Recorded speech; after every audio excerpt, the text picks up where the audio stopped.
The destructive power of the atom, a fundamental building block of the universe, harbors a power so vast that its unleashed energy has the potential to obliterate entire cities in mere seconds. Nuclear energy, when controlled, can power nations. When unleashed in its destructive form, it can erase humanity. Imagine a bright flash on the horizon, a light so intense it blinds anyone who gazes at it, followed by a wave of heat capable of melting steel, reducing buildings to dust, and incinerating everything in its path. This is the power of a nuclear weapon, an apocalyptic force unlike anything humanity had known before its invention. Ever since the first detonation of a nuclear device, the world has lived under the constant threat of annihilation. Nuclear weapons do not merely destroy buildings or infrastructure. They decimate all forms of life and contaminate the land for generations. The weapons developed in the 20th century fundamentally altered the course of human history. Today, we exist in a world where the threat of nuclear warfare lingers like a shadow over global politics and international relations, creating a precarious balance between power and devastation. The first scientific discoveries in the late 1930s, scientists embarked on a discovery that would forever alter the course of human events. Otto Hahn, a German chemist, and Lise Meitner, an Austrian-Swedish physicist, discovered nuclear fission. They found that by bombarding uranium atoms with neutrons, the atom's nucleus could be split, releasing enormous amounts of energy. This breakthrough initially appeared to be purely a scientific marvel.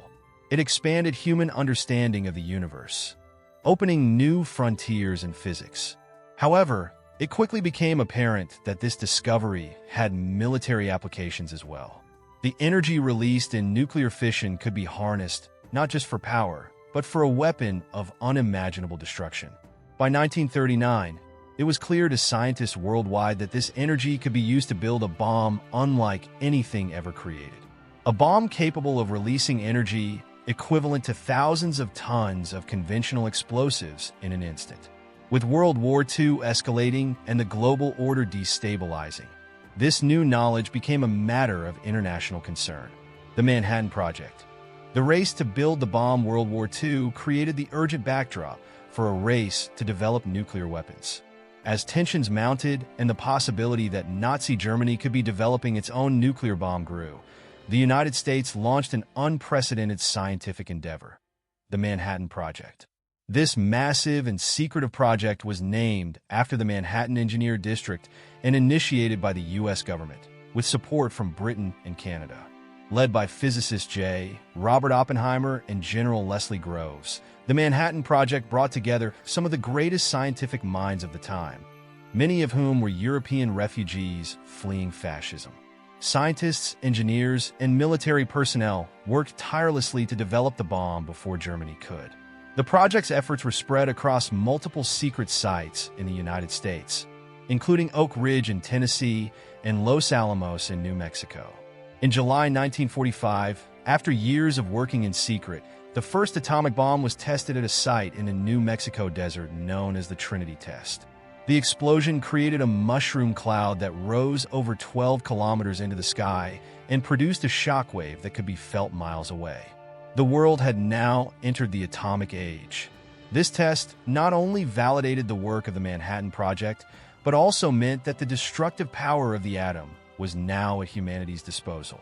The bomb was ready, and the decision to use it would come soon. Hiroshima and Nagasaki. The end of the war, the beginning of a new era. On August 6, 1945, the first atomic bomb ever used in war was dropped on Hiroshima, Japan. It was a moment that changed the course of history.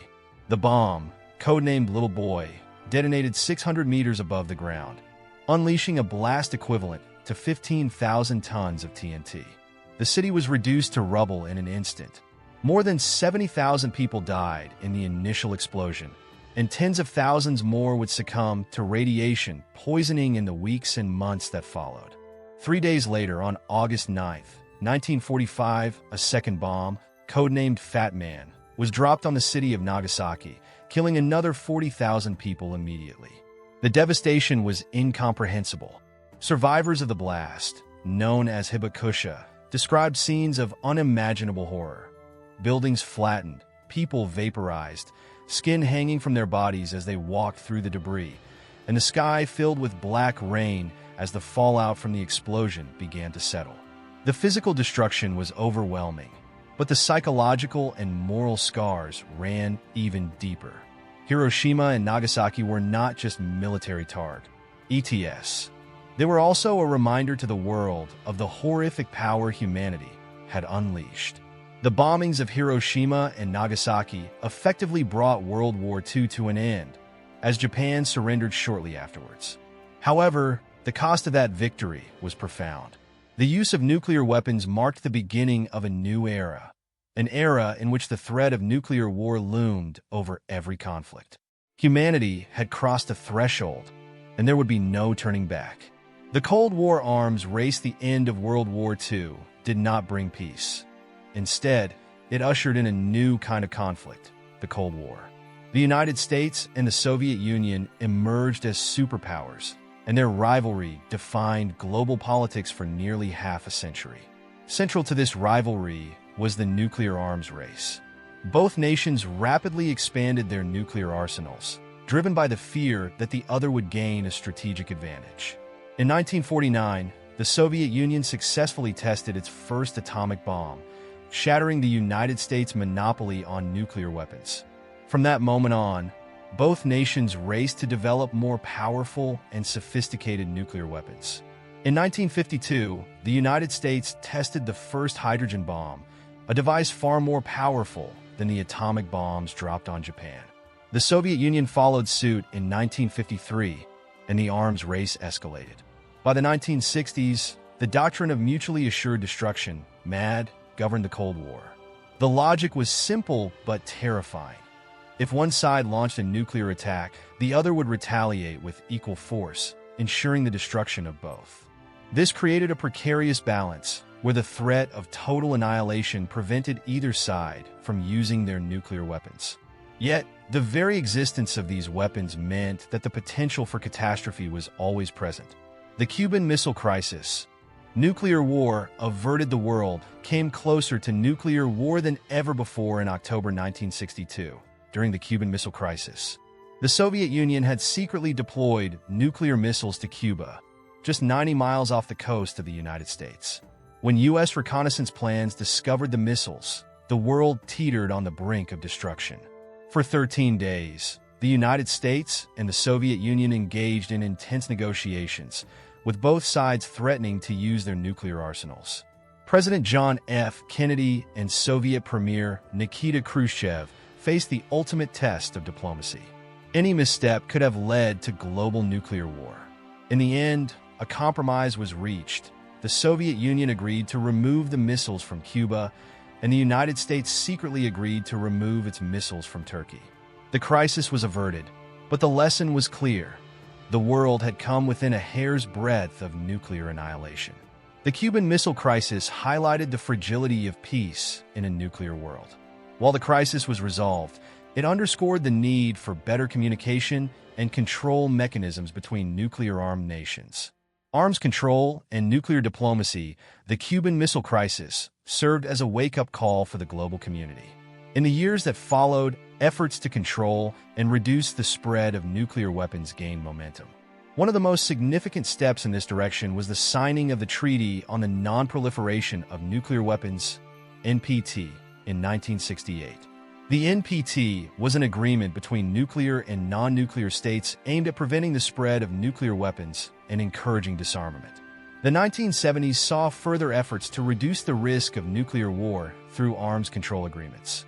The Strategic Arms Limitation Talks, SALT I and SALT II, between the United States and the Soviet Union sought to limit the number of nuclear weapons each country possessed.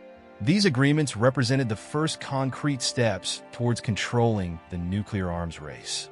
In the 1980s, the Reagan administration and the Soviet leadership under Mikhail Gorbachev advanced these efforts with the Intermediate Range Nuclear Forces, INF Treaty, which eliminated an entire class of nuclear weapons. The subsequent Strategic Arms Reduction Treaty, START, in the 1990s further reduced the number of deployed strategic nuclear weapons. While these agreements were significant, they did not eliminate the threat of nuclear war. Thousands of nuclear warheads remained in arsenals around the world, and new challenges emerged as more nations sought to develop nuclear capabilities. The multipolar nuclear world. Today's challenges the post-Cold War world is no longer dominated by just two nuclear superpowers. Today, the nuclear landscape is more complex and dangerous than ever.